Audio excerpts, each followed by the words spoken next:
उदद बंदों कर अनुराग एक अंकार सतगुरु ते प्रसाद सच होए। वाहिगुरु जी की विघन विनाशन सो सुखा टल गुर सेविय अहनिस सहज सुभाए। दर्शन परसै गुरु के जन्म मरण दुख जाय। होवै सिफत खसम नूर अरसों कुरसों तुद डिठे सच्चे।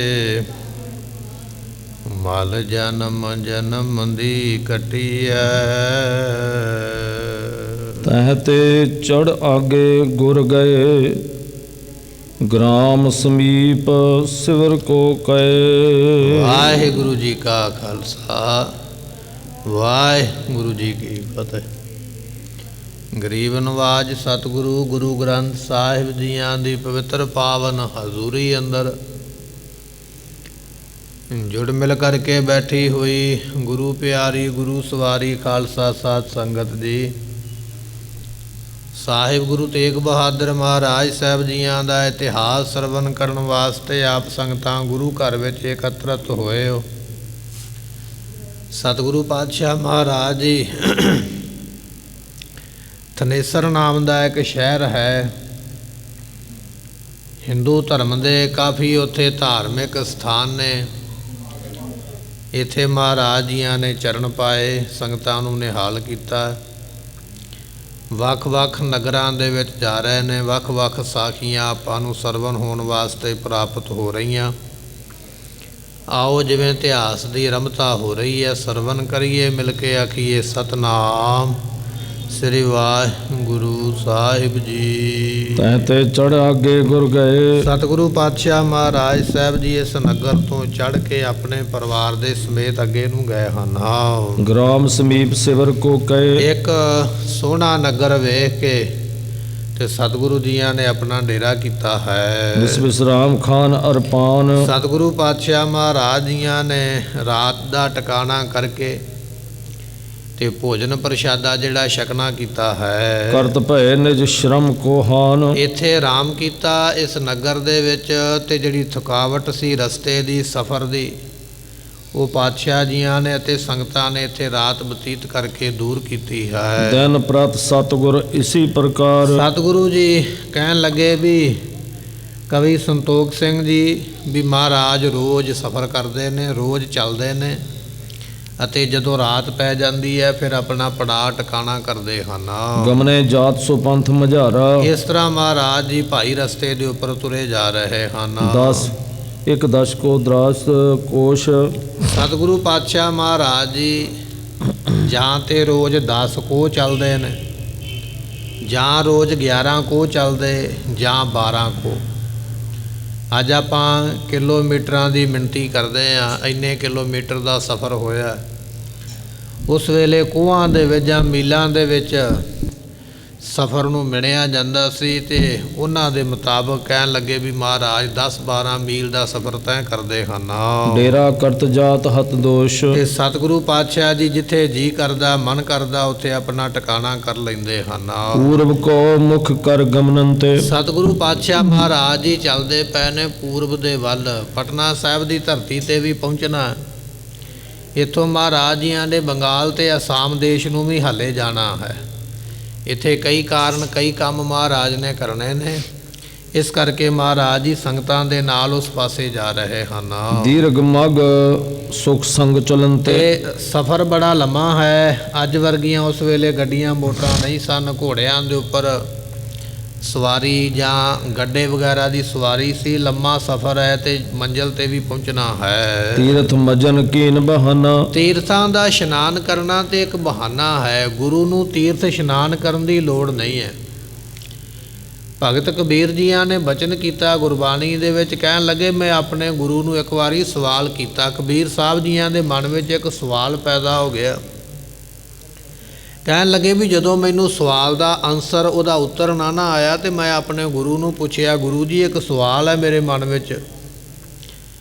ਤੇ ਕਬੀਰ ਸਾਹਿਬ ਜੀ ਦੇ ਗੁਰੂ ਕਹਿਣ ਲੱਗੇ ਵੀ ਕਿਹੜਾ ਸਵਾਲ ਹੈ? ਕਹਿਣ ਲੱਗੇ ਵੀ ਕਹੋ ਕਬੀਰ ਹੋਂ ਭਇਆ ਉਦਾਸ, ਤੀਰਥ ਵੱਡਾ ਕਿ ਹਰ ਕਾ ਦਾਸ। ਮੈਂ ਇਸ ਗੱਲ ਨੂੰ ਲੈ ਕੇ ਚਿੰਤਤ ਹਾਂ ਵੀ ਤੀਰਥ ਵੱਡਾ ਹੁੰਦਾ ਹੈ ਜਾਂ ਰੱਬ ਦਾ ਭਗਤ, ਰੱਬ ਦਾ ਨਾਮ ਲੈਣ ਵਾਲਾ ਵੱਡਾ ਹੁੰਦਾ।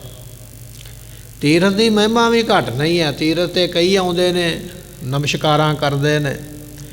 ਰੱਬ ਦੇ ਭਗਤ ਦੀ ਮਹਿਮਾ ਵੀ ਛੋਟੀ ਨਹੀਂ ਹੈ, ਪਰ ਮੈਂ ਫੈਸਲਾ ਨਹੀਂ ਕਰ ਪਾ ਰਿਹਾ ਵੀ ਤੀਰਥ ਵੱਡਾ ਕਿ ਰੱਬ ਦਾ ਬੰਦਗੀ ਕਰਨ ਵਾਲਾ ਭਗਤ ਵੱਡਾ। ਤੇ ਕਬੀਰ ਸਾਹਿਬ ਜੀਆਂ ਦੇ ਗੁਰੂ ਸਨ ਰਾਮਾਨੰਦ ਜੀ। ਉਹ ਕਹਿਣ ਲੱਗੇ ਕਬੀਰ ਸਾਹਿਬ ਜੀ, ਤੀਰਥ ਦੇ ਨਾਲੋਂ ਰੱਬ ਦਾ ਭਗਤ ਵੱਡਾ ਹੈ। ਕਿਉਂ ਵੱਡਾ ਹੈ ਜੀ? ਕਹਿਣ ਲੱਗੇ ਜਿੱਥੇ ਰੱਬ ਦੇ ਭਗਤ ਨੇ ਪੈਰ ਪਾਇਆ ਨਾ, ਚਰਨ ਪਾਇਆ, ਤੀਰਥ ਬਣਿਆ ਹੀ ਉੱਥੇ ਹੈ।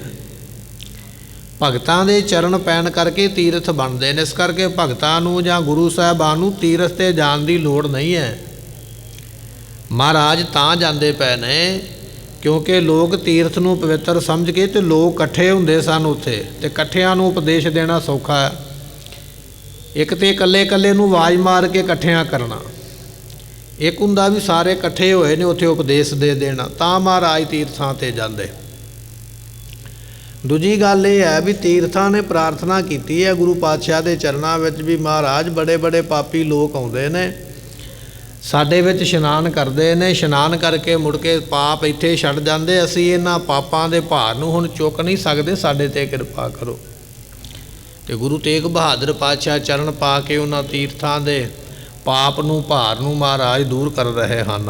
ਚਾਹੇ ਕਰਨ ਸਿੱਖਨ ਕਲਿਆਣ। ਸਤਿਗੁਰੂ ਪਾਤਸ਼ਾਹ ਮਹਾਰਾਜ ਜੀ ਸਿੱਖਾਂ ਦਾ ਕਲਿਆਣ ਕਰਨਾ ਚਾਹੁੰਦੇ ਨੇ, ਮੁਕਤੀ ਕਰਨੀ ਚਾਹੁੰਦੇ ਹਨ। ਦੋਹਰਾ ਪੂਰਬ ਦੇ ਸਿੱਖੀ ਬਹੁਤ ਬ੍ਰਿੰਦ ਸਿੱਖ ਸ਼ਰਧਾਲੂ। ਸਤਿਗੁਰੂ ਪਾਤਸ਼ਾਹ ਜੀ ਜਿਸ ਪਾਸੇ ਜਾ ਰਹੇ ਨੇ ਉਸ ਪਾਸੇ ਬੇਅੰਤ ਸੰਗਤਾਂ ਮਹਾਰਾਜ ਸਾਹਿਬ ਜੀਆਂ ਦੀਆਂ ਨੇ ਅਤੇ ਬੇਅੰਤ ਮਹਾਰਾਜ ਦੇ ਸ਼ਰਧਾਲੂ ਹਨ। ਪੰਥ ਦੂਰ ਬਨੈ ਨਾ ਮਿਲਨ ਦਰਸ਼ਨ ਚਾਹੇ ਵਿਸਾਲਾ। ਸਤਿਗੁਰੂ ਪਾਤਸ਼ਾਹ ਜੀ ਜਾਣਦੇ ਨੇ ਸਫ਼ਰ ਬੜਾ ਲੰਮਾ ਹੈ, ਲੰਮੇ ਸਫ਼ਰ 'ਤੇ ਜਾਣਾ, ਇਸ ਕਰਕੇ ਛੇਤੀ ਦੇ ਨਾਲ ਤੁਰੇ ਜਾਂਦੇ ਹਨ। ਚੌਪਈ ਮਿਲੈ ਪਰਸਪਰ ਸ਼ਬਦਨ ਗਾਵੇ। ਸੰਗਤਾਂ ਮਿਲਦੀਆਂ, ਗੁਰੂ ਘਰ ਦੀ ਮਰਿਆਦਾ ਰਹੀ ਹੈ, ਅੱਜ ਵੀ ਉਹੀ ਮਰਿਆਦਾ।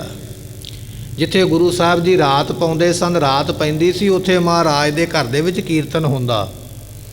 ਜਿੱਥੇ ਅੰਮ੍ਰਿਤ ਵੇਲਾ ਹੁੰਦਾ ਉੱਥੇ ਗੁਰੂ ਦੇ ਦਰਬਾਰ ਦੇ ਵਿੱਚ ਆਸਾ ਦੀ ਵਾਰ ਦਾ ਕੀਰਤਨ ਹੁੰਦਾ। ਇਹ ਗੁਰੂ ਘਰ ਦੀ ਮਰਿਆਦਾ ਗੁਰੂ ਸਮੇਂ ਤੋਂ ਚੱਲੀ ਆਉਂਦੀ ਹੈ।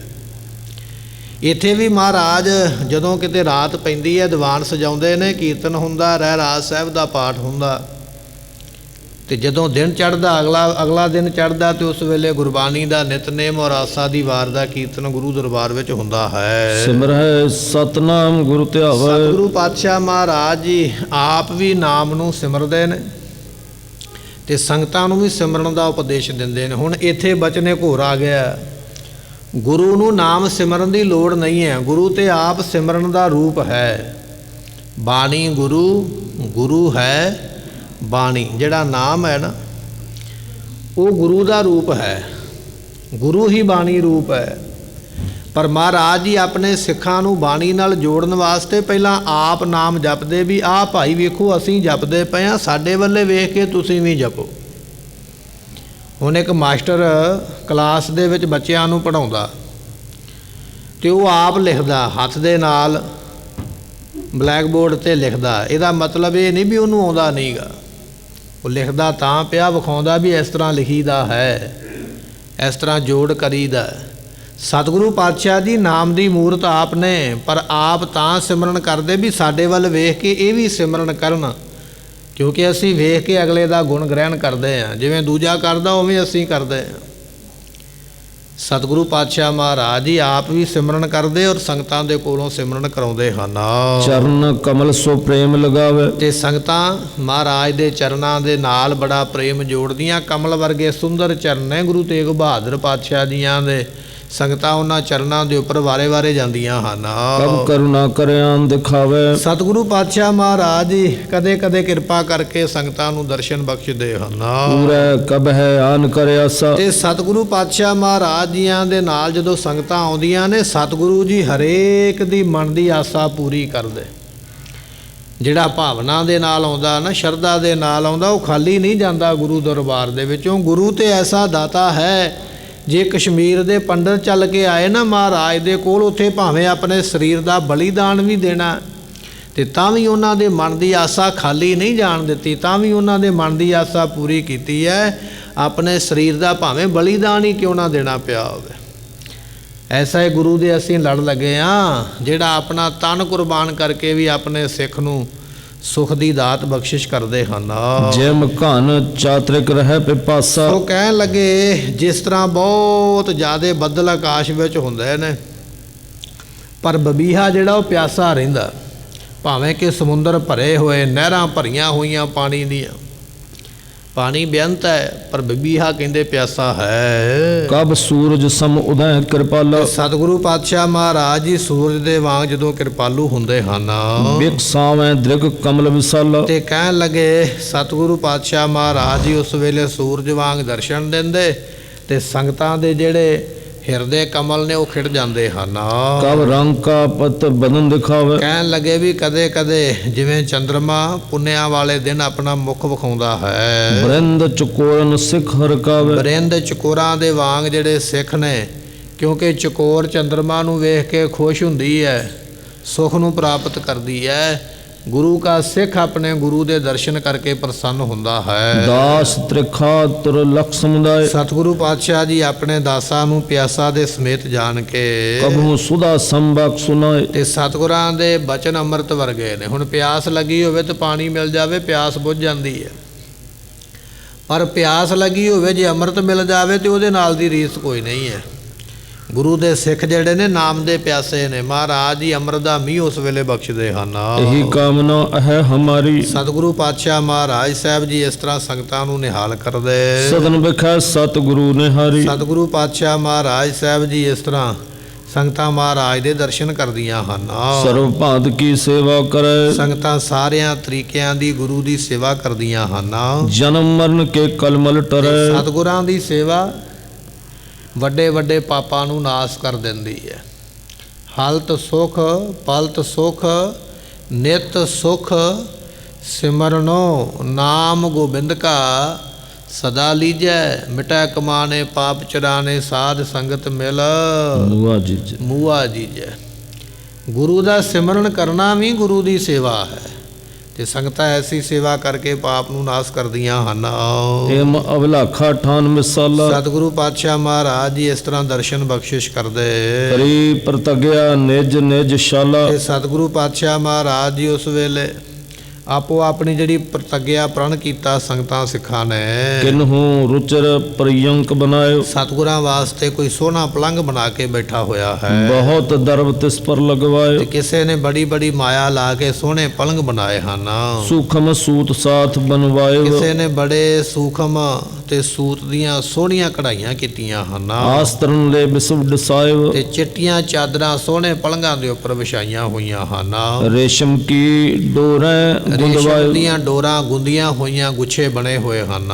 ਜ਼ਰੀਦਾਰ ਗੁੰਫੇ ਲੜਕਾਇਓ। ਜ਼ਰੀਦਾਰ ਕੱਢੇ ਹੋਏ ਗੁੱਛੇ ਜਿਹੜੇ ਨੇ ਲੜਕਦੇ ਸੋਭਾ ਪਾਉਂਦੇ ਹਨ। ਅਨਕ ਰੰਗ ਕੇ ਚਿਤਰਤ ਪਾਵੇ। ਕਹਿਣ ਲੱਗੇ ਜਿਹੜੇ ਪਾਵੇ ਨੇ ਨਾ ਉਸ ਪਲੰਘੇ ਦੇ, ਉਹਨਾਂ ਉੱਪਰ ਵੀ ਕਈ ਤਰ੍ਹਾਂ ਦੀਆਂ ਬੂਟੀਆਂ ਵਗੈਰਾ ਕੀਤੀ ਹੋਈ ਹੈ। ਕਰ ਤਿਆਰਿਮ ਸਦਨ ਟਿਕਾਵੇ। ਸੰਗਤਾਂ ਇਸ ਤਰ੍ਹਾਂ ਤਿਆਰੀ ਕਰਕੇ ਆਪੋ ਆਪਣੇ ਘਰ ਵਿੱਚ ਰੱਖਦੀਆਂ ਹਨ। ਸਿੱਖ ਨਿਗਨ ਮਹਿ ਪ੍ਰਣ ਅਲਾਵੇ। ਜਿਹੜੇ ਸਿੱਖ ਹਨ ਉਹ ਪ੍ਰੇਮ ਦੇ ਵਿੱਚ ਮਗਨ ਹੋਏ ਪ੍ਰਣ ਅਲਾਵੇ ਇਸ ਤਰ੍ਹਾਂ ਪ੍ਰਣ ਕਰਦੇ ਪ੍ਰਤੱਗਿਆ ਕਰਦੇ ਹਨ। ਇਸ ਪਰ ਸ੍ਰੀ ਗੁਰੂ ਕੋ ਪੌਂਢਾਵੇ। ਹੁਣ ਕਿਸੇ ਨੇ ਆਪਣੇ ਘਰ ਵਿੱਚ ਪਲੰਘਾ ਤਿਆਰ ਕੀਤਾ, ਉਹਦੇ ਉੱਪਰ ਚਾਦਰਾਂ ਵਿਛਾਈਆਂ, ਕਾਹਦੇ ਵਾਸਤੇ? ਜਦੋਂ ਕਿਤੇ ਆਉਣਗੇ ਮੈਂ ਮਹਾਰਾਜ ਨੂੰ ਇੱਥੇ ਬਿਠਾਵਾਂਗਾ। ਸੰਗਤਾਂ ਆਪਣੇ ਘਰ ਦੀ ਪਹਿਲਾਂ ਹੀ ਤਿਆਰੀ ਕਰਕੇ ਬੈਠੇ ਹੋਏ ਵੀ ਮੇਰੇ ਘਰੇ ਮਹਾਰਾਜ ਚਰਨ ਪਾਉਣ। ਜਿਹੜੇ ਐਸੀਆਂ ਤਿਆਰੀਆਂ ਕਰਕੇ ਬੈਠੇ ਨੇ ਤੇ ਫਿਰ ਗੁਰੂ ਪਾਤਸ਼ਾਹ ਕਿਵੇਂ ਨਹੀਂ ਉਹਨਾਂ ਦੇ ਕੋਲ ਜਾਣਗੇ। ਇਸ ਤਰ੍ਹਾਂ ਸੰਗਤ ਬੇਨਤੀਆਂ ਕਰਦੀ ਹੈ। ਪੂਜਾ ਕਰੈ ਨਿਤਾ ਪ੍ਰਤ ਤਾਹੀ। ਸਤਿਗੁਰਾਂ ਦੀ ਨਿਤਾ ਪ੍ਰਤੀ ਜਾਂ ਉਸ ਪਲੰਘ ਦੀ ਸੰਗਤਾਂ ਪੂਜਾ ਕਰਦੀਆਂ ਵੀ ਮੇਰੇ ਗੁਰੂ ਨੇ ਇੱਥੇ ਬੈਠਣਾ ਹੈ। ਧੂਪ ਦੀਪ ਚੰਦਨ ਚਰਚਾਹੀ। ਉਸ ਪਲੰਘੇ ਦੇ ਉੱਪਰ ਧੂਪ ਤੇ ਇਸ ਤਰ੍ਹਾਂ ਦੀਪ ਜਿਹੜੇ ਦੀਵੇ ਤੇ ਆਦਿ ਜਗਾਏ ਜਾਂਦੇ ਨੇ, ਧੂਪ ਤੁਖਾਈ ਜਾਂਦੀ ਹੈ, ਚੰਦਨ ਛਿੜਕਿਆ ਜਾਂਦਾ ਹੈ। ਧਰੈ ਧਿਆਨ ਜਨ ਸਤਿਗੁਰ ਬੈਸੇ। ਤੇ ਸੰਗਤਾਂ ਪਲੰਘਾ ਢਾਹ ਕੇ ਨਾ ਵਿਚਕਾਰ ਤੇ ਚਾਰ ਚਫੇਰੇ ਇਸ ਤਰ੍ਹਾਂ ਬੈਠ ਜਾਂਦੀਆਂ ਜਿਵੇਂ ਪਲੰਘੇ ਤੇ ਮਹਾਰਾਜ ਬੈਠੇ ਹੋਣ। ਭ੍ਰਮ ਤੇ ਮਾਨ ਲੇਤ ਕਬ ਐਸੇ, ਤੇ ਕਹਿਣ ਲੱਗੇ ਵੀ ਕਦੇ ਕਦੇ ਇਸ ਤਰ੍ਹਾਂ ਸੰਗਤਾਂ ਮੰਨ ਲੈਂਦੀਆਂ ਆਪਣੇ ਖਿਆਲ ਦੇ ਵਿੱਚ ਵੀ ਮਹਾਰਾਜ ਪਲੰਘੇ ਤੇ ਬਿਰਾਜੇ ਹਨ। ਤਕ ਪ੍ਰੇਮ ਕਰ ਵਸਤਰ ਮਹੀਨ, ਤੇ ਕੁਝ ਜਿਹੜੇ ਨੇ ਬੜੇ ਪ੍ਰੇਮ ਦੇ ਨਾਲ ਸੋਹਣੇ ਆਪਣੇ ਘਰ ਦੇ ਵਿੱਚ ਬਸਤਰ ਬਣਵਾ ਕੇ ਬੈਠੇ ਹੋਏ ਵੀ ਮਹਾਰਾਜ ਆਉਣਗੇ ਤੇ ਮੈਂ ਬਰੀਕ ਬਰੀਕ ਬਸਤਰ ਭੇਟ ਕਰਾਂਗਾ। ਬਹੁਤ ਧਨ ਖਰਚ ਮੋਲ ਕੋ ਲੀਨ, ਬੜੇ ਬੜੇ ਧਨ ਖਰਚ ਕੇ ਤੇ ਬੜੇ ਸੋਹਣੇ ਮੁੱਲ ਉਹ ਜਿਹੜੇ ਬਸਤਰ ਲੈ ਕੇ ਰੱਖੇ ਹਨ। ਗਰ ਜਾਮੇ ਕੋ ਬੜੋ ਸਿਵਾਵੇ, ਤੇ ਉਹ ਕੀ ਕਰਦੀਆਂ ਸੰਗਤਾਂ ਵੀ ਸੋਹਣੇ ਚੋਲੇ ਬਣਾ ਕੇ ਕਈਆਂ ਨੇ ਘਰੇ ਰੱਖੇ ਵੀ ਮਹਾਰਾਜ ਮੇਰੇ ਘਰੇ ਆਉਣਗੇ ਤੇ ਮੈਂ ਆਪਣਾ ਚੋਲਾ ਮਹਾਰਾਜ ਨੂੰ ਪਵਾਵਾਂਗਾ। ਮਹਿੰਗੇ ਕੱਪੜੇ ਦਾ ਸੋਹਣਾ ਚੋਲਾ ਬਣਾ ਕੇ ਘਰੇ ਰੱਖਿਆ ਹੋਇਆ ਹੈ। ਲੈ ਵਿਸਾਲ ਚਾਦਰ ਕਰਵਾਵੇ, ਤੇ ਕਹਿਣ ਲੱਗੇ ਵੀ ਕਈ ਸੋਹਣੀਆਂ ਸੋਹਣੀਆਂ ਚਾਦਰਾਂ ਆਪਣੇ ਘਰ ਵਿੱਚ ਬਣਾ ਕੇ ਰੱਖਦੇ ਵੀ ਮੈਂ ਆਹ ਮਹਾਰਾਜ ਨੂੰ ਭੇਟ ਕਰਾਂਗਾ, ਮਹਾਰਾਜ ਇਹਦੀ ਬੁੱਕਲ ਮਾਰਨਗੇ। ਸੋਹਣੀਆਂ ਚਾਦਰਾਂ ਬਣਾ ਕੇ ਰੱਖਦੇ ਹਨ। ਧਨ ਕੋ ਖਰਚਾ ਇਹ ਤਾਂ ਦਸਤਾਰ, ਇਸ ਤਰ੍ਹਾਂ ਕਹਿਣ ਲੱਗੇ ਵੀ ਕੋਈ ਆਪਣੀ ਮਾਇਆ ਖਰਚਦਾ ਵੀ ਮੈਂ ਮਹਾਰਾਜ ਵਾਸਤੇ ਪੱਗ ਲੈ ਕੇ ਆਉਂਦਾ, ਦਸਤਾਰ ਲੈ ਕੇ ਆਉਂਦਾ, ਮੇਰੇ ਘਰ ਵਿੱਚ ਮਹਾਰਾਜ ਆਉਣਗੇ ਤੇ ਮੈਂ ਉਹਨਾਂ ਨੂੰ ਦਸਤਾਰ ਭੇਟ ਕਰਾਂਗਾ। ਗੁਰ ਕੇ ਕਾਰਨ ਧਰੈ ਸੁਧਾਰ, ਤੇ ਕਹਿਣ ਲੱਗੇ ਵੀ ਗੁਰੂ ਦੇ ਕਾਰਨ, ਗੁਰੂ ਦੇ ਵਾਸਤੇ ਕੋਈ ਪੱਗ ਬਣਵਾ ਕੇ ਬੈਠਾ ਹੋਇਆ, ਕੋਈ ਚਾਦਰ ਕੱਢ ਕੇ ਬੈਠਾ ਹੋਇਆ, ਕੋਈ ਪਲੰਘਾ ਤਿਆਰ ਕਰਕੇ ਬੈਠਾ, ਕੋਈ ਗਲ ਵਿੱਚ ਪਾਉਣ ਵਾਲਾ ਚੋਲਾ ਤਿਆਰ ਕਰਕੇ ਬੈਠਾ ਵੀ ਸਤਿਗੁਰੂ ਆਉਣਗੇ ਤੇ ਮੈਂ ਭੇਟ ਕਰਾਂਗਾ। ਪੁਸ਼ਪ ਧੂਪ ਚੰਦਨ ਚਰਚਾਏ, ਉਹਨਾਂ ਬਸਤਰਾਂ ਦੇ ਉੱਪਰ ਧੂਫ ਤੇ ਚੰਦਨ ਇਤਿਆਦਿਕ ਛਿੜਕਿਆ ਜਾਂਦਾ ਹੈ। ਪੂਜ ਪੂਜ ਕਰ ਸਦਨ ਟਿਕਾਏ, ਇਸ ਤਰ੍ਹਾਂ ਉਹਨਾਂ ਬਸਤਰਾਂ ਦੀ ਪੂਜਾ ਕਰ ਕਰਕੇ ਆਪਣੇ ਘਰ ਵਿੱਚ ਰੱਖਦੇ ਹਨ। ਗਨ ਮੈਂ ਬੈਠੈ ਨੇਮ ਅਲਾਵੇ, ਬਹੁਤਿਆਂ ਵਿੱਚ ਜਦੋਂ ਬੈਠਦੇ ਨੇ ਫਿਰ ਇਸ ਤਰ੍ਹਾਂ ਆਪਣਾ ਪ੍ਰਣ ਦੱਸਦੇ ਹਨ। ਹਮ ਆਪਣੇ ਗੁਰ ਕੋ ਪਹਿਰਾਵੇ, ਜਦੋਂ ਕੋਈ ਪੁੱਛਦਾ ਨਾ ਭਾਈ ਆ ਪਲੰਘਾ ਕਾਹਦੇ ਲਈ ਬਣਾਇਆ, ਕਹਿੰਦਾ ਜੀ ਮੈਂ ਆਪਣੇ ਗੁਰੂ ਨੂੰ ਬਿਠਾਵਾਂਗਾ। ਕੋਈ ਪੁੱਛਦਾ ਚੋਲਾ ਕਿਉਂ ਬਣਾਇਆ, ਕਹਿੰਦੇ ਜੀ ਮੈਂ ਗੁਰੂ ਦੇ ਗਲ ਪਵਾਵਾਂਗਾ। ਕੋਈ ਪੁੱਛਦਾ ਪੱਗ ਕਿੱਥੋਂ ਲੈ ਕੇ ਆਂਦੀ ਹੈ, ਕਹਿੰਦੇ ਜੀ ਅਸੀਂ ਗੁਰੂ ਦੇ ਸਿਰ ਤੇ ਬਣਾਉਣੀ ਹੈ। ਇਸ ਤਰ੍ਹਾਂ ਬਹੁਤਿਆਂ ਦੇ ਵਿੱਚ ਕਹਿ ਕੇ ਦੱਸਦੇ ਹਨ। ਕੋ ਸੁੰਦਰ ਮੰਦਰ ਚਿਨਵਾਵੇ, ਕਿਸੇ ਨੇ ਸੋਹਣਾ ਘਰ ਬਣਾਇਆ ਵੀ ਮਹਾਰਾਜ ਮੇਰੇ ਘਰ ਵਿੱਚ ਆਉਣ ਤੇ ਮੈਂ ਸੋਹਣੇ ਘਰ ਵਿੱਚ ਬਿਠਾਵਾਂਗਾ। ਕਿਸ ਕੋ ਪੌਰ ਵੱਡੋ ਰਖਵਾਵੇ, ਤੇ ਕਈਆਂ ਨੇ ਆਪਣੇ ਘਰ ਦਾ ਦਰਵਾਜ਼ਾ ਹੀ ਵੱਡਾ ਰੱਖਿਆ ਹੋਇਆ, ਬੜਾ ਉੱਚਾ ਦਰਵਾਜ਼ਾ ਰੱਖਿਆ ਹੋਇਆ। ਕਾਹਦੇ ਵਾਸਤੇ ਵੀ ਮੇਰਾ ਗੁਰੂ ਆਵੇ ਤੇ ਉਹਨੂੰ ਸਿਰ ਨਾ ਨੀਵਾਂ ਕਰਨਾ ਪਵੇ।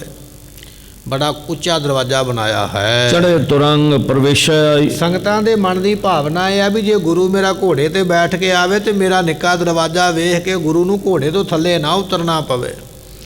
ਮਹਾਰਾਜ ਘੋੜੇ ਦੇ ਉੱਪਰ ਬੈਠਿਆਂ ਬਿਠਾਇਆ ਸਿੱਧਾ ਹੀ ਮੇਰੇ ਘਰ ਵਿੱਚ ਆ ਜਾਣ, ਇੰਨੇ ਉੱਚੇ ਉੱਚੇ ਘਰ ਬਣਾਉਂਦੇ ਹਨ। ਵਹਿਰ ਨਾ ਉਤਰੈ ਗੁਰੂ ਕਦਾਈ, ਤੇ ਸਤਿਗੁਰੂ ਪਾਤਸ਼ਾਹ ਕਦੇ ਬਾਹਰ ਨਾ ਉਤਰ ਪੈਣ, ਮੇਰੇ ਘਰ ਵਿੱਚ ਆਉਣਾ ਕਰਨਾ। ਅੰਤਰ ਤੇਰਾ ਚਿਤਰਤਕਾਰੀ, ਤੇ ਅੰਦਰੋਂ ਬੜੀ ਸੋਹਣੀ ਚਿੱਤਰਕਾਰੀ ਕੀਤੀ ਹੈ ਕਮਰਿਆਂ ਦੇ ਵਿੱਚ ਵੀ ਇੱਥੇ ਮਹਾਰਾਜ ਆ ਕੇ ਬੈਠਣਗੇ। ਬੈਠਨ ਕਾਰਨ ਥਾਏ ਸੁਧਾਰੀ, ਸਤਿਗੁਰੂ ਪਾਤਸ਼ਾਹ ਜੀ ਬੈਠਣ ਦੀ ਬੜੀ ਸੋਹਣੀ ਥਾਂ ਸੁਧਾਰਦੇ ਹਨ। ਕਹਿ ਸਕਲ ਮੈਂ ਮਿਲ ਤਿਸ ਥੋਰਾ, ਤੇ ਸਾਰਿਆਂ ਵਿੱਚ ਮਿਲ ਮਿਲ ਕੇ ਸੰਗਤ ਆਪ ਇਸ ਤਰ੍ਹਾਂ ਆਖਦੀ ਹੈ। ਇਹਾਂ ਕਰਾਵੇ ਗੁਰ ਕੋ ਕਹਿੰਦੇ ਡੇਰਾ, ਭਾਈ ਆ ਮੈਂ ਘਰ ਬਣਾਇਆ, ਇੱਥੇ ਮੈਂ ਆਪਣੇ ਗੁਰੂ ਨੂੰ ਬਿਠਾਵਾਂਗਾ।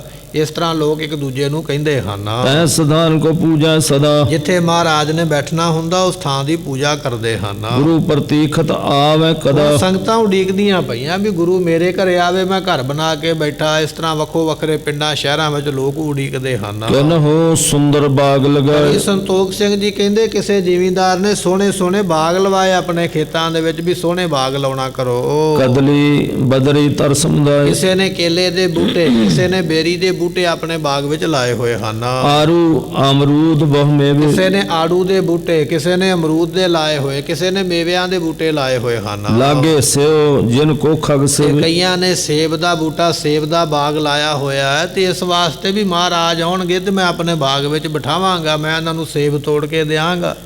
ਇਸ ਤਰ੍ਹਾਂ ਸੰਗਤਾਂ ਤਿਆਰੀ ਕਰਕੇ ਬੈਠੀਆਂ ਹਨ। ਬਹੁ ਰੰਗਨ ਕੀ ਸੁੱਠ ਫੁਲਵਾਰੀ, ਕਿਸੇ ਨੇ ਬੜੀ ਸੋਹਣਿਆਂ ਰੰਗਾਂ ਦੀ ਫੁਲਵਾੜੀ ਬਣਾਈ ਹੋਈ ਹੈ, ਆਪਣੇ ਬੈਠਣ ਵਾਸਤੇ ਬੜੇ ਸੋਹਣੇ ਬਗੀਚੇ ਵਿੱਚ ਫੁੱਲ ਲਾਏ ਹੋਏ ਹਨ। ਦਾਰਮ ਨਿੰਬੂ ਸਿੰਚਤ ਬਾਰੀ, ਉਹਦੇ ਵਿੱਚ ਦਾਰਮ ਕਹੀਏ, ਅਨਾਰ ਦੇ ਬੂਟੇ, ਨਿੰਬੂ ਦੇ ਬੂਟੇ ਆਪਣੀ ਫੁਲਵਾੜੀ ਵਿੱਚ, ਆਪਣੀ ਬਾਗ ਵਿੱਚ ਲਾਏ ਹੋਏ ਹਨ। ਲੜਕਾ ਲਾਏ ਮਨੋਹਰ ਨਾਨਾ, ਇਹ ਕਹਿਣ ਲੱਗੇ ਵੀ ਇਸੇ ਤਰ੍ਹਾਂ ਵੇਲਾਂ ਲਾਈਆਂ ਹੋਈਆਂ ਨੇ, ਜਿਨ੍ਹਾਂ ਵੇਲਾਂ ਨੂੰ, ਲੜੀਆਂ ਨੂੰ ਬਹੁਤ ਸੋਹਣੇ ਰੰਗ ਬਰੰਗੇ ਫੁੱਲ ਲੱਗਦੇ ਹਨ।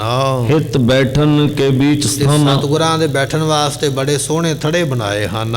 ਚੌਂਦਿਸ਼ ਮੈਂ ਸੁੰਦਰ ਸਬਜ਼ਾਈ, ਚਾਰ ਚਫੇਰੇ ਬੜੀ ਸੁੰਦਰ ਹਰਿਆਲੀ ਕੀਤੀ ਹੈ। ਮਣੀ ਬਿਡੂਰਜ ਮਨੁ ਸੁਹਾਈ, ਮੰਨ ਲਓ ਵੀ ਮਣੀਆਂ ਹੀ ਚਮਕਦੀਆਂ ਹੁਣ, ਐਸੀ ਸੁੰਦਰਤਾਈ ਹੈ। ਕਿਨਹੂ ਉਤਮ ਅਨ ਧਰੇ ਹੈ, ਇਹ ਵੱਖ-ਵੱਖ ਲੋਕਾਂ ਨੇ ਤਿਆਰੀ ਕਿਵੇਂ ਕੀਤੀ ਹੈ, ਕਵੀ ਜੀ ਉਹ ਦੱਸਦੇ ਪਏ ਵੀ ਕਿਸੇ ਨੇ ਬਾਗ ਲਾਇਆ ਹੋਇਆ, ਅੱਗੇ ਬਚਨ ਆ ਗਿਆ ਵੀ ਕਿਸੇ ਨੇ ਬੜਾ ਸੋਹਣਾ ਆਟਾ ਲਿਆ ਕੇ ਘਰ ਵਿੱਚ ਰੱਖਿਆ ਵੀ ਮਹਾਰਾਜ ਆਉਣਗੇ ਮੈਂ ਪਰੌਂਠੇ ਲਾ ਕੇ ਛਕਾਵਾਂਗਾ, ਤੇ ਕਿਸੇ ਨੇ ਆਟਾ ਰੱਖਿਆ ਵੀ ਮੱਕੀ ਦੀ ਰੋਟੀ ਬਣਾ ਕੇ ਛਕਾਵਾਂਗਾ। ਇਸ ਤਰ੍ਹਾਂ ਸੰਗਤਾਂ ਤਿਆਰੀ ਕਰਕੇ ਬੈਠੀਆਂ। ਮੇਵੇ ਮధుਰ ਇਕੱਤਰ ਕਰੇ ਕਿਸੇ ਨੇ ਮੇਵੇ ਰੱਖੇ ਹੋਏ ਨੇ ਵੀ ਮਹਾਰਾਜ ਆਉਣਗੇ ਤੇ ਮੈਂ ਖੀਰ ਵਿੱਚ ਮੇਵੇ ਪਾ ਕੇ ਖਵਾਵਾਂਗਾ। ਸੰਗਤਾਂ ਤਿਆਰੀ ਕਰਦੀਆਂ ਹਨ। ਸ਼੍ਰੀ ਗੁਰ ਆਵੈ ਦੇਹ ਆਹਾਰ ਜਦੋਂ ਮਹਾਰਾਜ ਮੇਰੇ ਘਰ ਵਿੱਚ ਆਉਣਗੇ ਮੈਂ ਮੇਵਿਆਂ ਵਾਲੀ ਖੀਰ ਮਹਾਰਾਜ ਨੂੰ ਬਣਾ ਕੇ ਛਕਾਉਣੀ ਹੈ। ਸਕਲ ਸਮਗਰੀ ਕਰ ਧਰ ਤਿਆਰਾ ਕਹਿੰਦੇ ਵੀ ਇਸ ਤਰ੍ਹਾਂ ਸਾਰੀਆਂ ਵਸਤੂਆਂ ਸੰਗਤਾਂ ਸਿੱਖ ਆਪਣੇ ਘਰ ਵਿੱਚ ਤਿਆਰ ਕਰਕੇ ਬੈਠੇ। ਕਿਨਹੂ ਰੁਚਰ ਫਰਸ਼ ਬਣਵਾਏ ਕਿਸੇ ਨੇ ਆਪਣੇ ਘਰ ਵਿੱਚ ਪੱਕਾ ਫਰਸ਼ ਬਣਾਇਆ। ਅੱਜ ਤੇ ਫਰਸ਼ ਆਮ ਗੱਲ ਹੀ ਹੈ ਨਾ, ਪਰ ਉਹਨਾਂ ਸਮਿਆਂ ਵਿੱਚ ਪੱਕਾ ਫਰਸ਼ ਤੇ ਕਿਸੇ ਵਿਰਲੇ ਦਾ ਹੀ ਹੁੰਦਾ। ਪਰ ਫਿਰ ਵੀ ਕਿਸੇ ਨੇ ਮਿਹਨਤ ਕਰਕੇ ਪੱਕਾ ਫਰਸ਼ ਬਣਾਇਆ ਵੀ ਮੇਰੇ ਘਰ ਮਹਾਰਾਜ ਆ ਕੇ ਬੈਠਣਗੇ। ਅਸ ਕੇ ਹਿਤ ਤ੍ਰਿਣ ਕਿਨਹੂ ਤੇ ਰਖਾਏ ਕਈਆਂ ਨੇ ਆਪਣੇ ਖੇਤਾਂ ਵਿੱਚ ਘਾਹ ਬੀਜਿਆ ਹੋਇਆ ਵੀ ਮੇਰਾ ਗੁਰੂ ਆਵੇਗਾ ਤੇ ਉਹਦੇ ਘੋੜੇ ਵਾਸਤੇ ਘਾਹ ਚਾਹੀਦਾ, ਤੇ ਮੈਂ ਆਪਣੇ ਖੇਤ ਵਿੱਚ ਸੋਹਣਾ ਘਾਹ ਪੈਦਾ ਕਰਾਂ, ਸੋਹਣਾ ਉਹਦਾ ਚਾਰਾ ਪੈਦਾ ਕਰਾਂ। ਇਸ ਤਰ੍ਹਾਂ ਸੰਗਤ ਤਿਆਰੀ ਕਰਕੇ ਬੈਠੀ ਹੈ। ਇਤਿਆਦਿਕ ਵਸਤੂ ਗੁਰ ਕਾਰਨ ਇਤਿਆਦਿਕ ਕਈ ਵਸਤੂਆਂ ਮਹਾਰਾਜ ਵਾਸਤੇ ਰੱਖੀਆਂ ਹੋਈਆਂ ਹਨ। ਧਰਨ ਘਰਨ ਨਿਤ ਕਰੈ ਸੰਭਾਰਨ ਹਰੇਕ ਘਰ ਦੇ ਵਿੱਚ ਕਿਸੇ ਨੇ ਕੁਝ ਸਾਂਭ ਕੇ ਰੱਖਿਆ, ਕਿਸੇ ਨੇ ਕੁਝ ਸਾਂਭ ਕੇ ਰੱਖਿਆ। ਪਿੰਡ ਵਿੱਚ ਆਉਣਗੇ ਆਪਾਂ ਸਾਰੇ ਜਾਣੇ ਇਹ ਵਸਤੂਆਂ ਭੇਟ ਕਰਾਂਗੇ। ਮੇਲ ਜੋੜ ਸੰਗਤ ਕੋ ਹੋਏ ਇਸ ਤਰ੍ਹਾਂ ਕਹਿੰਦੇ ਸੰਗਤਾਂ ਦਾ ਬੜਾ ਮੇਲ ਜੋੜ ਹੁੰਦਾ ਹੈ। ਕਰੈ ਬਿਨੈ ਕਰ ਜੋਰੈ ਦੋਏ ਸਤਿਗੁਰਾਂ ਦੇ ਅੱਗੇ ਫਿਰ ਹੱਥ ਜੋੜ ਜੋੜ ਕੇ ਬੇਨਤੀਆਂ ਕਰਦੇ। ਗੁਰ ਅੰਤਰ ਜਾਮੀ ਸਰਬਗਿਆ ਸਤਿਗੁਰੂ ਪਾਤਸ਼ਾਹ ਮਹਾਰਾਜ ਅੰਤਰਜਾਮੀ ਹਨ। ਸਭ ਥਲ ਸੰਗਤ ਸੇਵ ਕਰ ਤੱਗੇ ਮਹਾਰਾਜ ਜੀ ਸਾਰਿਆਂ ਦੀ ਸੇਵਾ ਵੇਖ ਕੇ ਫਲ ਦੇ ਕੇ ਕਿਰਤਾਰਥ ਕਰਦੇ। ਲਾਜ ਬਿਰਦ ਕੀ ਰਾਖ ਕਿਰਪਾਲਾ ਸਤਿਗੁਰੂ ਪਾਤਸ਼ਾਹ ਜੀ ਆਪਣੇ ਬਿਰਦ ਦੀ ਲਾਜ ਵੀ ਆਪ ਰੱਖਦੇ ਹਨ। ਸਿੱਖਨ ਕੋ ਪ੍ਰਣ ਪੂਰੋ ਵਿਸਾਲਾ ਤੇ ਮਹਾਰਾਜ ਸਿੱਖਾਂ ਦਾ ਪ੍ਰਣ ਵੀ ਪੂਰਾ ਕਰਦੇ। ਜਿਹੜੇ ਸਿੱਖ ਘਰਾਂ ਵਿੱਚ ਬੈਠੇ ਅਰਦਾਸਾਂ ਕਰਦੇ ਉਹਨਾਂ ਦੀਆਂ ਭਾਵਨਾ ਪੂਰੀਆਂ ਕਰਦੇ ਹਨ। ਚੌ ਜੁਗ ਮੈਂ ਜਨ ਜਨ ਆਧਾਰ ਚਾਰ ਯੁੱਗਾਂ ਦੇ ਵਿੱਚ ਕੱਲਾ ਹੁਣ ਨਹੀਂ, ਜੇ ਸਤਿਯੁਗ ਵਿੱਚ ਵੀ ਕਿਸੇ ਨੇ ਚੇਤੇ ਕੀਤਾ ਤੇ ਉੱਥੇ ਵੀ ਹਰੀਹਰ ਪਰਮੇਸ਼ਰ ਪਹੁੰਚੇ। ਤ੍ਰੇਤੇ ਵਿੱਚ, ਦੁਆਪਰ ਵਿੱਚ ਤੇ ਕਲਯੁਗ ਦੇ ਵਿੱਚ ਵੀ ਆਪਣੇ ਭਗਤਾਂ ਨੂੰ ਨਵਾਜਦੇ ਰਹੇ ਹਨ। ਜਾਏ ਸਵਨ ਕੇ ਕਾਰਜ ਸਾਧੇ ਮਹਾਰਾਜ ਜੀ ਇਸ ਤਰ੍ਹਾਂ ਘਰਾਂ ਵਿੱਚ ਜਾਂਦੇ ਸੰਗਤਾਂ ਸਿੱਖਾਂ ਦੇ ਕਾਰਜਾਂ ਨੂੰ ਪੂਰਾ ਕਰਦੇ ਹਨ। ਪ੍ਰੇਮ ਡੋਰ ਤੇ ਅੰਚਤ ਜੋਏ ਕਿਉਂਕਿ ਗੁਰੂ ਪਰਮੇਸ਼ਰ ਜਿਹੜਾ ਨਾ ਪ੍ਰੇਮ ਦੀ ਡੋਰੀ ਨਾਲ ਖਿੱਚਿਆ ਜਾਂਦਾ ਹੈ। ਸੋ ਪਰਮਾਤਮਾ ਇਹੋ ਜਿਹਾ ਹੈ ਜਿਹੜਾ ਪ੍ਰੇਮ ਦੀ ਡੋਰੀ ਨਾਲ ਭਗਤਾਂ ਨੇ ਖਿੱਚ ਲਿਆ ਹੈ। ਤੋਰੀ ਨਾ ਟੂਟੈ ਸ਼ੋਰੀ ਨਾ ਛੂਟੈ ਐਸੀ ਮਾਧੋ ਖਿੰਚ ਤਣੀ। ਪਰਮਾਤਮਾ ਨੇ ਭਗਤ ਨੂੰ ਪ੍ਰੇਮ ਦੀ ਡੋਰ ਨਾਲ ਬੱਧਾ ਹੋਇਆ ਤੇ ਭਗਤਾਂ ਨੇ ਪਰਮਾਤਮਾ ਨੂੰ ਪ੍ਰੇਮ ਦੀ ਡੋਰ ਨਾਲ ਬੱਧਾ ਹੈ। ਦੀਨ ਸ਼ੀਨ ਲੀਨ ਦੇ ਦੇਵਨ ਸ਼ੋਕ ਸਤਿਗੁਰੂ ਪਾਤਸ਼ਾਹ ਮਹਾਰਾਜ ਸਾਹਿਬ ਜੀ ਇਸ ਤਰ੍ਹਾਂ ਬਹੁਤ ਜ਼ਿਆਦੀਆਂ ਬਖਸ਼ਿਸ਼ਾਂ ਕਰਦੇ ਹਨ। ਦੈਂਤ ਬਲੀ ਬਲ ਨੇ ਸੁਰਲੋਕ ਵੱਡੇ ਵੱਡੇ ਦੈਂਤ, ਵੱਡੇ ਵੱਡੇ ਜਿਹੜੇ ਦੇਵਤੇ ਹਨ, ਸ਼ੀਨ ਲੀਨ ਦੇ ਦੇਵਨ ਸ਼ੋਕ ਤੇ ਮਹਾਰਾਜ ਸਾਹਿਬ ਜੀ ਉਹਨਾਂ ਨੂੰ ਦੰਡ ਵੀ ਦੇਣ ਵਾਲੇ ਨੇ, ਉਹਨਾਂ ਨੂੰ ਬਖਸ਼ਿਸ਼ਾਂ ਕਰਕੇ ਸੁਖ ਵੀ ਦੇਣ ਵਾਲੇ ਹਨ। ਸ਼ੁਕਰ ਹੋਣ ਕੋ ਜਗਿਆ ਰੰਬੇ ਸਤਿਗੁਰੂ ਪਾਤਸ਼ਾਹ ਮਹਾਰਾਜ ਜੀ ਜਦੋਂ ਕਿਰਪਾ ਕਰਦੇ, ਬਖਸ਼ਿਸ਼ ਕਰਦੇ ਨੇ, ਉਸ ਵੇਲੇ ਬਰਕਤ ਦੇਣ ਵਾਸਤੇ ਸੋ ਮਹਾਰਾਜ ਸਾਹਿਬ ਜੀ ਉਸ ਵੇਲੇ ਜਗ ਆਰੰਭ ਕਰਾਉਂਦੇ ਹਨ। ਸੋਨ ਸੁਰ ਗਨ ਕੈ ਭਇਓ ਅਚੰਭੇ ਤੇ ਜਿਹੜੇ ਦੇਵਤੇ ਨੇ ਉਹਨਾਂ ਦੇ ਮਨ ਵਿੱਚ ਹੈਰਾਨੀ ਵੀ ਪੈਦਾ ਹੋ ਜਾਂਦੀ। ਇੱਕ ਉਦਾਹਰਣ ਹੈ, ਕਹਿਣ ਲੱਗੇ ਪਹਿਲੇ ਸਮੇਂ ਦੇ ਵਿੱਚ ਨਾ ਇੱਕ ਬਲ ਨਾਮ ਦਾ ਰਾਜਾ ਹੋਇਆ ਤੇ ਵਿਦਵਾਨਾਂ ਨੇ ਇਸ ਨੂੰ ਦੈਂਤ ਲਿਖਿਆ ਵੀ ਇਹ ਦੈਂਤਾਂ ਦਾ ਰਾਜਾ ਸੀ, ਬਲ ਰਾਜਾ। ਤੇ ਬਲ ਰਾਜੇ ਦਾ ਗੁਰੂ ਸੀ ਸ਼ੁਕਰ। ਸੋ ਕਹਿਣ ਲੱਗੇ ਇੱਕ ਵੇਲੇ ਇਸ ਸ਼ੁਕਰ ਨੇ ਆਪਣੇ ਰਾਜੇ ਕੋਲੋਂ ਜੱਗ ਕਰਵਾਇਆ। ਕਾਹਦੇ ਵਾਸਤੇ? ਵੀ ਜੱਗ ਕਰੇਗਾ ਤੇ ਤੈਨੂੰ ਵੱਡੀ ਪਦਵੀ ਮਿਲੇਗੀ। ਤੇ ਜਦੋਂ ਰਾਜਾ ਜੱਗ ਕਰਦਾ ਪਿਆ, ਜੱਗ ਸਫਲ ਹੁੰਦਾ ਪਿਆ, ਤੇ ਦੇਵਤੇ ਜਿਹੜੇ ਉਸ ਵੇਲੇ ਫਿਕਰ ਵਿੱਚ ਪੈ ਗਏ ਸਾਡੀ ਪਦਵੀ ਨਾ ਕਿਤੇ ਖੁੱਸ ਜਾਵੇ। ਤੇ ਉਸ ਵੇਲੇ ਭਗਵਾਨ ਜੀਆਂ ਨੂੰ ਪ੍ਰਗਟ ਕਰ ਲਿਆ ਸੀ ਇਸ ਬਲ ਰਾਜੇ ਨੇ। ਅਤੇ ਫਿਰ ਆਪਾਂ ਉਹ ਸਾਰਾ ਇਤਿਹਾਸ ਅੱਗੇ ਕਈ ਵਾਰੀ ਸੁਣਿਆ ਹੋਇਆ ਵੀ 2.5 ਕਰਮਾਂ ਧਰਤੀ ਉਹਦੇ ਕੋਲੋਂ ਮੰਗੀ ਸੀ ਤੇ ਉਹਨੇ ਆਪਣਾ ਸਰੀਰ ਦੇ ਕੇ 2.5 ਕਰਮਾਂ ਪੂਰੀਆਂ ਕੀਤੀਆਂ। ਉਹ ਇਤਿਹਾਸ ਦੀ ਇੱਥੇ ਇੱਕ ਉਦਾਹਰਨ ਦਿੰਦੇ ਨੇ ਵੀ ਭਗਤਾਂ ਦੇ ਨਾਲ ਪਰਮਾਤਮਾ ਜਾਂ ਭਗਤਾਂ ਦੇ ਨਾਲ ਗੁਰੂ ਇਸ ਤਰ੍ਹਾਂ ਪ੍ਰੇਮ ਕਰਦਾ ਹੈ। ਆਪਨ ਸਦਨ ਤੇ ਭਏ ਨਿਰਾਸ਼ ਤੇ ਕਹਿਣ ਲੱਗੇ ਵੀ ਆਪਣੇ ਘਰ ਤੋਂ ਨਿਰਾਸ਼ ਹੋ ਕੇ ਇਹ ਮਧੂਸੂਦਨ ਕਰ ਤਬ ਆਸ। ਤੇ ਉਸ ਵੇਲੇ ਤੁਹਾਡੇ ਅੱਗੇ ਆਸ ਕੀਤੀ ਜਦੋਂ ਦੇਵਤਿਆਂ ਨੂੰ ਫਿਕਰ ਪੈ ਗਿਆ ਨਾ ਵੀ ਸਾਡੇ ਤੇ ਘਰ ਤੇ ਕਬਜ਼ਾ ਕਰ ਲਏਗਾ ਬਲ ਰਾਜਾ। ਉਸ ਵੇਲੇ ਫਿਰ ਦੇਵਤੇ ਜਿਹੜੇ ਨੇ ਪਰਮੇਸ਼ਰ ਨੂੰ ਯਾਦ ਕਰਦੇ ਹਨ। ਇੰਦਰ ਸਮੇਤ ਆਰਾਧਨ ਲਾਗੇ। ਇੰਦਰ ਸਵਰਗਾਂ ਦਾ ਰਾਜਾ ਤੇ ਜਿੰਨੇ ਦੇਵਤੇ ਸਨ ਸਾਰੇ ਯਾਦ ਕਰਨ ਲੱਗੇ। ਬਿਨੈ ਭਨਤ ਬਹੁ ਪ੍ਰੇਮ ਸੁਪਾਗੇ। ਬੜੀਆਂ ਪ੍ਰੇਮ ਦੇ ਨਾਲ ਬੇਨਤੀਆਂ ਕੀਤੀਆਂ ਹਨ। ਤਿਨਕੇ ਹਿਤ ਪ੍ਰਭ ਰਹਿਓ ਨ ਗਇਓ। ਉਸ ਵੇਲੇ ਪ੍ਰਮਾਤਮਾ ਤੋਂ ਫਿਰ ਰਿਹਾ ਨਹੀਂ ਗਿਆ। ਜਦੋਂ ਦੇਵਤਿਆਂ ਨੇ ਯਾਦ ਕੀਤਾ ਫਿਰ ਪ੍ਰਮਾਤਮਾ ਜੀ ਆਏ। ਸਾਵਨ ਰੂਪ ਆਪ ਧਰ ਲਿਓ। 52 ਰੂਪ 52 ਤੋਂ ਭਾਵ ਹੁੰਦਾ 52 ਉਂਗਲਾਂ ਦਾ ਕੱਦ, ਨਿੱਕਾ ਜਿਹਾ ਕੱਦ ਬਣਾ ਕੇ ਤੇ ਭਗਵਾਨ ਜੀ ਉਸ ਵੇਲੇ ਆਏ ਸਨ ਦੇਵਤਿਆਂ ਦੀ ਮਦਦ ਕਰਨ ਵਾਸਤੇ। ਕਹਿਣ ਲੱਗੇ ਉਸ ਨੂੰ 52 ਅਵਤਾਰ ਆਖਿਆ ਜਾਂਦਾ। ਸ਼ਾਸਤਰਾਂ ਵਿੱਚ ਇਹ ਕਥਾ ਲਿਖੀ ਹੈ ਵੀ 52 ਅਵਤਾਰ ਜੀ 52 ਉਂਗਲਾਂ ਜਿੰਨਾ ਕੱਦ। ਜਿਵੇਂ ਆਪਾਂ ਧਰਤੀ ਤੋਂ ਲੈ ਕੇ ਤਾਂ ਨੂੰ ਉਂਗਲਾਂ ਦੀ ਗਿਣਤੀ ਕਰੀਏ, ਜੋੜੀ ਜਾਈਏ, ਜਿੱਥੋਂ ਕੁ ਤੱਕ 52 ਉਂਗਲਾਂ ਹੋ ਜਾਣ, ਇੰਨਾ ਕੁ ਕੱਦ ਲੈ ਕੇ ਭਗਵਾਨ ਜੀ ਉਸ ਵੇਲੇ ਪ੍ਰਗਟ ਹੋਏ ਹਨ। ਜਾਣਿਓ ਭਗਤ ਭੂਪ ਅਮਰੀਸ਼। ਤੇ ਉਸ ਵੇਲੇ ਜਾਣਿਆ ਵੀ ਇਹ ਜਿਹੜਾ ਅਮਰੀਕ ਹੈ ਰੱਬ ਦਾ ਭਗਤ ਹੈ। ਰਛਕ ਭਏ ਪ੍ਰਭੂ ਜਗਦੀਸ਼। ਤੇ ਉਸ ਵੇਲੇ ਇਹ ਵੱਖੋ ਵੱਖਰੀਆਂ ਉਦਾਹਰਨਾਂ ਨੇ। ਪਹਿਲੀ ਉਦਾਹਰਨ ਵੱਖਰੀ ਹੈ ਵੀ 52 ਰਾਜੇ ਨੂੰ 52 ਅਵਤਾਰ ਧਾਰਨ ਕਰਕੇ ਤੇ ਉਸ ਵੇਲੇ ਦੇਵਤਿਆਂ ਦੀ ਰੱਖਿਆ ਕੀਤੀ ਹੈ। ਦੂਜਾ ਬਚਨ ਆ ਗਿਆ ਵੀ ਭਗਤ ਅਮਰੀਕ ਹੋਇਆ ਸੀ ਪਹਿਲੇ ਯੁੱਗ ਦੇ ਵਿੱਚ ਤੇ ਕਹਿਣ ਲੱਗੇ ਉਹਦੇ ਨਾਲ ਛਲ ਕਰ ਲਿਆ ਸੀ ਦੁਰਬਾਸ਼ਾ ਰਿਖੀ ਨੇ। ਸੋ ਉਹ ਲੰਮੀ ਸਾਖੀ ਹੈ, ਆਪਾਂ 1 ਮਿੰਟ ਵਾਸਤੇ ਹੀ ਸਰਵਣ ਕਰਾਂਗੇ। ਕਹਿਣ ਲੱਗੇ ਵੀ ਕਿਤੇ ਜੱਗ ਰੱਖਿਆ ਹੋਇਆ ਤੇ ਭਗਤ ਜਿਹੜੇ ਅਮਰੀਕ ਜੀ ਸਨ ਰੱਬ ਦੇ ਸੱਚੇ ਸੁੱਚੇ ਭਗਤ ਸਨ। ਇਹਨੇ ਆਪਣੇ ਗੁਰੂ ਨੂੰ ਬੁਲਾਇਆ, ਦੁਰਬਾਸ਼ਾ ਨੂੰ ਬੁਲਾਇਆ ਵੀ ਆਓ ਆਪਾਂ ਜੱਗ ਜਿਹੜਾ ਨਾ ਸ਼ੁਰੂ ਕਰੀਏ। ਤੇ ਦੁਰਬਾਸ਼ਾ ਜਾਣ ਬੁੱਝ ਕੇ ਲੋਗਿਆ, ਆਸੇ ਪਾਸੇ ਹੋ ਗਿਆ ਵੀ ਜੇ ਤੇ ਇਹਨੇ ਜੱਗ ਮੇਰੇ ਤੋਂ ਬਿਨਾਂ ਸ਼ੁਰੂ ਕਰ ਲਿਆ ਤੇ ਮੈਂ ਸ਼ਰਾਪ ਦੇ ਦਿਆਂਗਾ ਕਿ ਤੂੰ ਮੈਨੂੰ ਸੱਦਿਆ ਤੇ ਮੇਰੀ ਉਡੀਕ ਕਿਉਂ ਨਹੀਂ ਕੀਤੀ। ਜੇ ਟਾਈਮ ਤੇ ਨਾ ਸ਼ੁਰੂ ਕਰ ਸਕਿਆ ਤੇ ਇਹਦਾ ਜਿਹੜਾ ਕੰਮ ਹੈ ਉਹ ਬੰਨਾ ਨਹੀਂ ਹੈ। ਮਨ ਵਿੱਚ ਛਾਲ ਆ ਗਿਆ, ਗੁਰੂ ਦੇ ਛਾਲ ਆ ਗਿਆ ਆਪਣੇ ਚੇਲੇ ਦਾ ਕੰਮ ਵੇਖ ਕੇ। ਤੇ ਭਗਤ ਜੀ ਵਿਚਾਰੇ ਉਡੀਕਦੇ ਰਹਿ ਵੀ ਹੁਣ ਮਹੂਰਤ ਹੈ ਤੇ ਮੇਰੇ ਗੁਰੂ ਜੀ ਆਉਣ ਤੇ ਜੱਗ ਸ਼ੁਰੂ ਕਰਾਉਣ। ਜਦੋਂ ਨਾ ਆਇਆ ਤੇ ਉਹਨੇ ਟਾਈਮ ਵੇਖ ਕੇ ਸ਼ੁਰੂ ਕਰ ਲਿਆ ਤੇ ਗੁਰੂ ਉੱਥੇ ਹੀ ਕਿਤੇ ਆਸੇ ਪਾਸੇ ਬੈਠਾ ਸੀ। ਉਹ ਨਿਕਲ ਆਇਆ, ਸਰੀ ਉਹਨੇ ਬਾਹਰ ਕੱਢੀ, ਕਹਿਣ ਲੱਗਾ ਵੀ ਮੈਂ ਤੇ ਤੇਰੇ ਤੇ ਬੜਾ ਨਾਰਾਜ਼ ਆ, ਤੂੰ ਮੈਨੂੰ ਸੱਦ ਕੇ ਤੇ ਮੈਨੂੰ ਉਡੀਕਿਆ ਹੀ ਨਹੀਂ, ਤੂੰ ਜੱਗ ਸ਼ੁਰੂ ਕਰ ਲਿਆ ਤੇ ਹੁਣ ਮੈਂ ਤੈਨੂੰ ਸ਼ਰਾਪ ਦੇਣਾ ਹਾਂ। ਜਦੋਂ ਸ਼ਰਾਪ ਦੇਣ ਲੱਗਾ ਨਾ ਦੁਰਬਾਸ਼ਾ ਰਿਖੀ ਤੇ ਕਹਿਣ ਲੱਗੇ ਪ੍ਰਮਾਤਮਾ ਨੇ ਫਿਰ ਸੁਦਰਸ਼ਨ ਚੱਕਰ ਭੇਜਿਆ ਉਸੇ ਵੇਲੇ, ਕਿਉਂਕਿ ਪ੍ਰਮਾਤਮਾ ਤੇ ਜਾਣਦਾ ਸੀ ਨਾ ਵੀ ਭਗਤ ਸੱਚਾ ਹੈ। ਇਹ ਜਿਹੜਾ ਜਿਹਨੂੰ ਸੱਦਿਆ ਗਿਆ ਵਿਸ਼ੇਸ਼, ਇਹ ਆਪ ਤੇ ਝੂਠਾ ਪਹਿਲਾਂ ਲੋਗਿਆ ਤੇ ਹੁਣ ਜਾਣ ਬੁੱਝ ਕੇ ਸ਼ਰਾਪ ਦਿੰਦਾ ਹੈ। ਸੁਦਰਸ਼ਨ ਚੱਕਰ ਲਾਇਆ, ਫਿਰ ਦੁਰਬਾਸ਼ਾ ਹੋਣੀ ਭੱਜੇ ਫਿਰਨ ਉਹਦੇ ਅੱਗੇ ਕਦੇ ਕਿਹਦੇ ਤੋਂ ਜਾ ਕੇ ਮਾਫੀ ਮੰਗਣ, ਕਦੇ ਕਿਹਦੇ ਤੋਂ ਜਾ ਕੇ ਮਾਫੀ ਮੰਗਣ।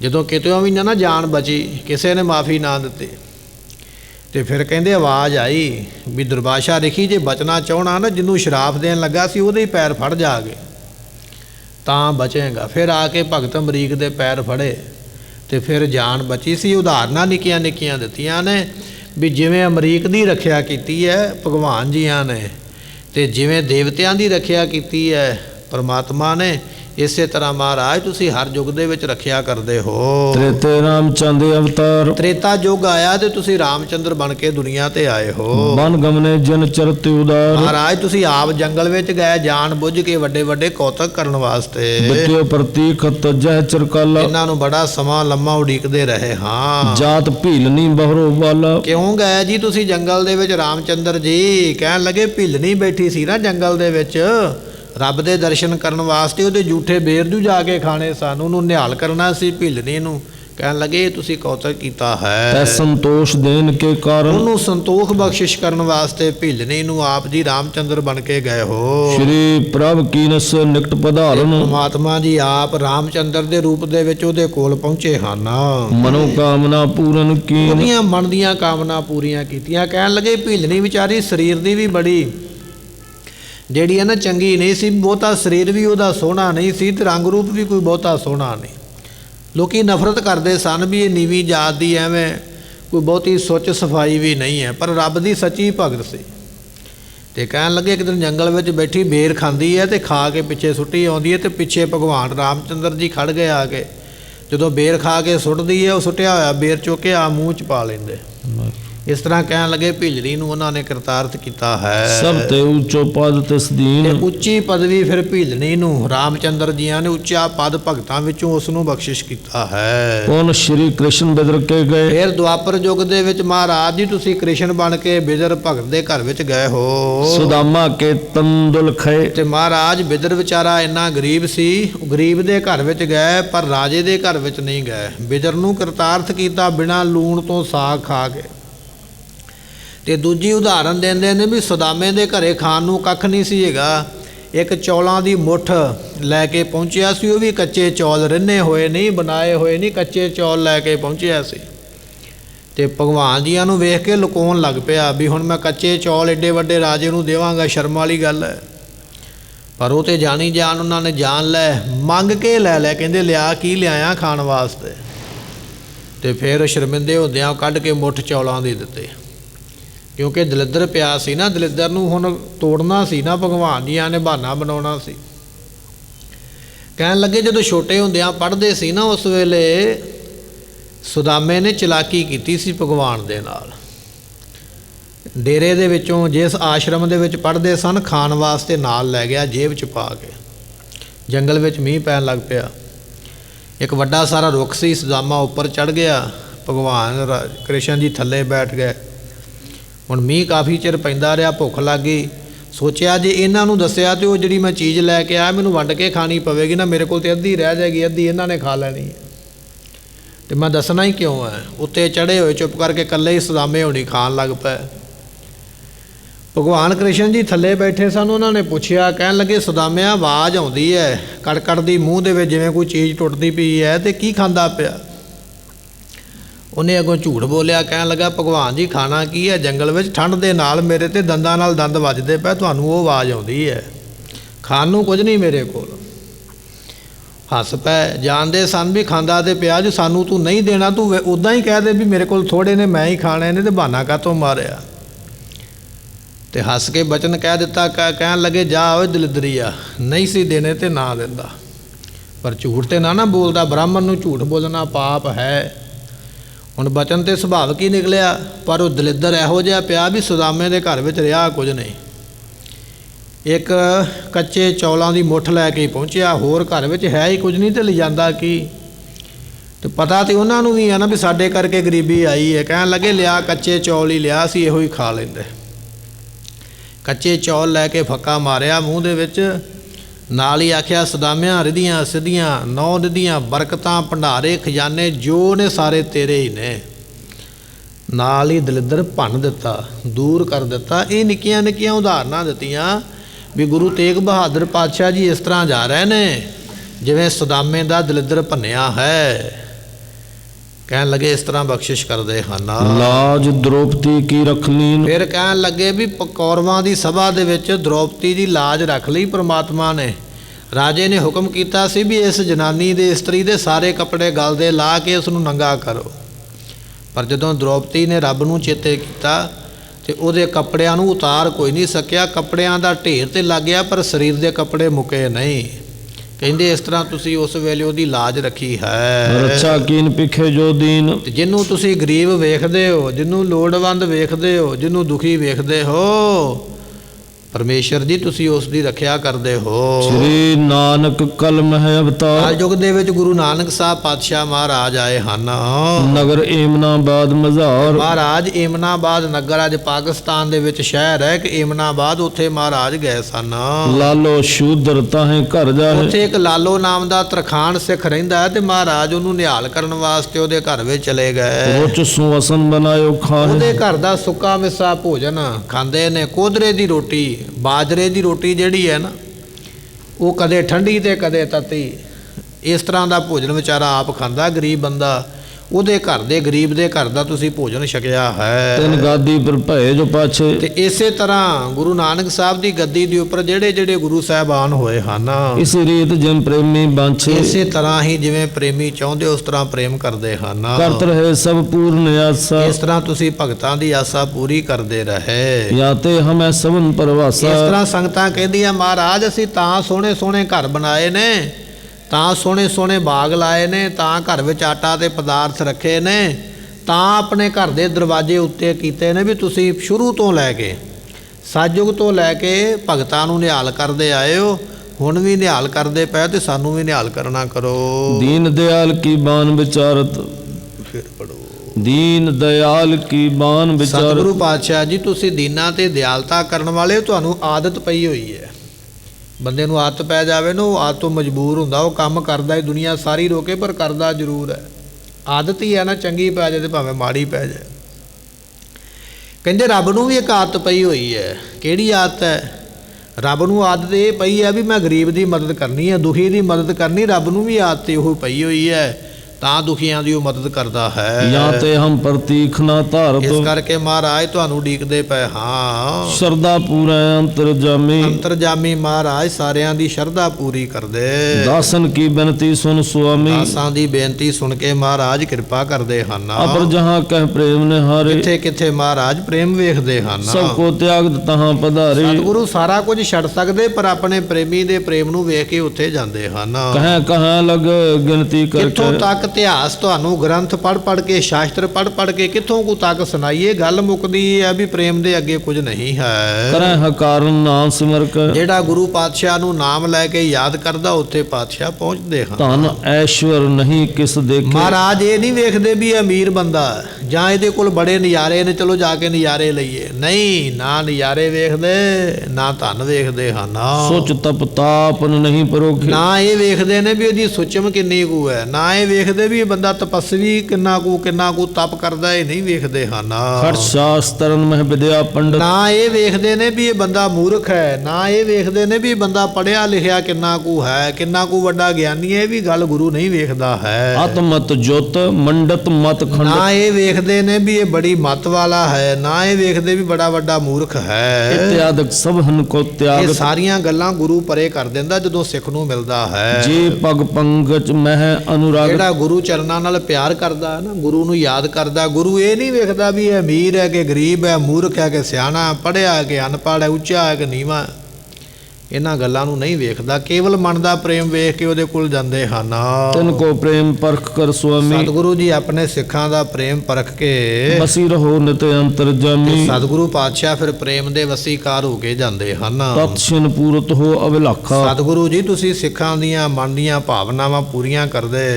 ਇਹ ਪ੍ਰਣਤ ਮਰੋ ਸਭਨ ਭਾਖਾ, ਸਤਿਗੁਰੂ ਪਾਤਸ਼ਾਹ ਜੀਓ ਇਹ ਤੁਹਾਡਾ ਪ੍ਰਣ ਹੈ ਤੇ ਤੁਸੀਂ ਸ਼ੁਰੂ ਤੋਂ ਰੱਖਦੇ ਹੋ। ਬੰਦ ਕਰੀਤੀ ਲੋਕਕ ਕਾਨ, ਭਾਵੇਂ ਵੈਦਿਕ ਰੀਤੀ ਹੈ। ਵੈਦਿਕ ਰੀਤੀ ਕੀ ਹੁੰਦੀ ਹੈ? ਵੈਦਿਕ ਰੀਤੀ ਉਹ ਹੁੰਦੀ ਹੈ ਜਿਹੜੀ ਗ੍ਰੰਥਾਂ ਵਿੱਚ ਲਿਖੀ ਗਈ ਹੈ। ਗ੍ਰੰਥਾਂ ਵਿੱਚ ਲਿਖਿਆ ਗਿਆ ਵੀ ਕਿਹੜਾ ਕੰਮ ਕਿਵੇਂ ਕਰਨਾ ਹੈ। ਜਿਵੇਂ ਅਸੀਂ ਵਿਆਹ ਸ਼ਾਦੀਆਂ ਕਰਦੇ ਹਾਂ, ਜਾਂ ਮਰਨ ਤੋਂ ਮਗਰੋਂ ਬੰਦੇ ਦੀ ਕਿਰਿਆ ਕਰਦੇ ਹਾਂ, ਜਾਂ ਜਨਮ ਵੇਲੇ ਜਿਹੜੇ ਅਸੀਂ ਕੰਮ ਕਰਦੇ ਹਾਂ, ਗ੍ਰੰਥਾਂ ਵਿੱਚ ਲਿਖੇ ਗਏ, ਉਹਦੇ ਮੁਤਾਬਕ ਕੰਮ ਕਰਨਾ, ਉਹਨੂੰ ਕਿਹਾ ਜਾਂਦਾ ਵੈਦਿਕ ਰੀਤੀ। ਵੇਦਾਂ ਦੇ ਦੁਆਰਾ, ਸ਼ਾਸਤਰਾਂ ਦੁਆਰਾ, ਗ੍ਰੰਥਾਂ ਦੁਆਰਾ ਲਿਖਿਆ ਗਿਆ ਨਿਯਮ, ਬੰਦਿਆ ਆਹ ਕੰਮ ਕਰੇਗਾ ਤੇ ਆਹ ਫਲ ਮਿਲੇਗਾ। ਕੁਝ ਕੰਮ ਅਸੀਂ ਇਸ ਤਰ੍ਹਾਂ ਕਰਦੇ ਹਾਂ, ਕੁਝ ਕੰਮ ਹੁੰਦੇ ਨੇ ਲੌਕਿਕ ਰੀਤੀ। ਲੌਕਿਕ ਤੋਂ ਭਾਵ ਹੁੰਦਾ ਲੋਕਾਂ ਵੱਲੋਂ ਕਿਹਾ ਗਿਆ। ਕਿਸੇ ਆਂਢੀ ਗੁਆਂਢੀ, ਰਿਸ਼ਤੇਦਾਰ, ਭੈਣ ਭਰਾ, ਵੱਡੇ ਛੋਟੇ ਨੇ ਸਲਾਹ ਦਿੱਤੀ ਵੀ ਆਹ ਕੰਮ ਨਹੀਂ ਤੇ ਇਦਾਂ ਕਰ ਲਾ, ਉਹਨੂੰ ਕਿਹਾ ਜਾਂਦਾ ਲੌਕਿਕ ਰੀਤ। ਲੋਕਾਂ ਦੇ ਮੁਤਾਬਕ ਕੀਤਾ ਗਿਆ ਕੰਮ, ਜਾਂ ਗ੍ਰੰਥਾਂ ਵਿੱਚ ਲਿਖਿਆ ਗਿਆ ਉਹਦੇ ਮੁਤਾਬਕ ਜਿਹੜਾ ਕੀਤਾ ਗਿਆ ਕੰਮ ਹੈ। ਤਜ ਕਰ ਤਤ ਛਿਨ ਸ਼੍ਰੀ ਤੇ ਭਗਵਾਨ, ਰੱਬ ਇਹ ਨਹੀਂ ਵੇਖਦਾ ਵੀ ਇਸ ਬੰਦੇ ਨੇ ਗ੍ਰੰਥ ਦੇ ਮੁਤਾਬਕ ਕੰਮ ਕੀਤਾ ਤੇ ਮੈਂ ਇਹਦੇ ਕੋਲ ਜਾਵਾਂ। ਨਾ ਰੱਬ ਇਹ ਵੇਖਦਾ ਵੀ ਇਹਨੇ ਦੁਨੀਆ ਦੇ ਕਹਿ ਮਗਰ ਲੱਗ ਕੇ ਕੰਮ ਕੀਤਾ ਮੈਂ ਇਹਦੇ ਕੋਲ ਜਾਵਾਂ। ਨਹੀਂ, ਉਹ ਇਹਨਾਂ ਗੱਲਾਂ ਨੂੰ ਵੇਖਦਾ ਨਹੀਂ ਹੈ। ਬਸੀ ਰਹਿਤ ਨਿਸ ਦਿਨ ਤਿਸ ਕੇਰੇ, ਗੁਰੂ ਤੇ ਕੇਵਲ ਇਹ ਵੇਖਦਾ ਵੀ ਇਹਦੇ ਮਨ ਵਿੱਚ ਪ੍ਰੇਮ ਕਿੰਨਾ ਕੁ ਹੈ।